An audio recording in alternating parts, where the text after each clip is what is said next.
এই ভিডিওতে আমরা অলিভার ভ্যালেজের বুল 180 স্ট্র্যাটেজিটি লাইভ দেখব। আমরা এই চার্টে আছে, এখানে একটি 200 SMA আছে এবং একটি 20 SMA আছে। প্রাইস এই 20 SMA এর উপর দিয়ে যাচ্ছে। আমরা যদি এখন প্লে বাটনটি ক্লিক করি তাহলে আমরা দেখতে পাচ্ছি এই হলো বুল 180। আমরা এখানেও একটা বুলিশ ইনগালফিং ক্যান্ডেল পেয়েছিলাম, কিন্তু সেটা 20 SMA এর থেকে অনেক নিচে। আমরা বলেছি যে বুল 180 হবে এমন একটি রিভার্সাল ক্যান্ডেল 20 SMA এর কাছে অথবা 20 SMA কে ভেদ করে উপরে। এই হচ্ছে বুল 180। আমাদের অলিভার ভ্যালেজের ট্রেডিং স্ট্র্যাটেজি অনুযায়ী এটা একটা ভ্যালিড বুল 180 এবং আমরা এই আগের ক্যান্ডেলের লো এর নিচে স্টপ লস সেট করব। আমরা এখানে লাইভে দেখতে পাচ্ছি আমরা স্টপ লস সেট করলাম। আমরা কালারটা ব্ল্যাক করে দিচ্ছি অথবা রেড, স্টপ লসের কালার সাধারণত রেড হয়।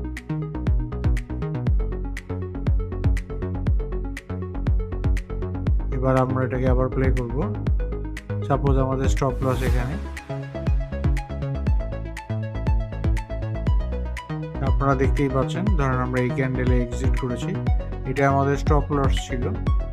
আপনারা রিস্ক টু রিওয়ার্ড বুঝতেই পারছেন যে আমাদের এই জিনিসটা যদি আনসাকসেসফুল হতো তাহলে আমাদের এখানে 4% লস হতো। আর যেহেতু আমাদের সাকসেসফুল হয়েছে প্রায় 17%-এর উপর, প্রায় 18% গেইন হয়েছে। ধন্যবাদ সবাইকে। আর পুরো ভিডিওটি কোর্স আকারে ইউটিউব আমাদের চ্যানেলে লং ভিডিও আকারে দেওয়া আছে। ভিডিও লিঙ্কটি আমি কমেন্টে দিয়ে দিচ্ছি।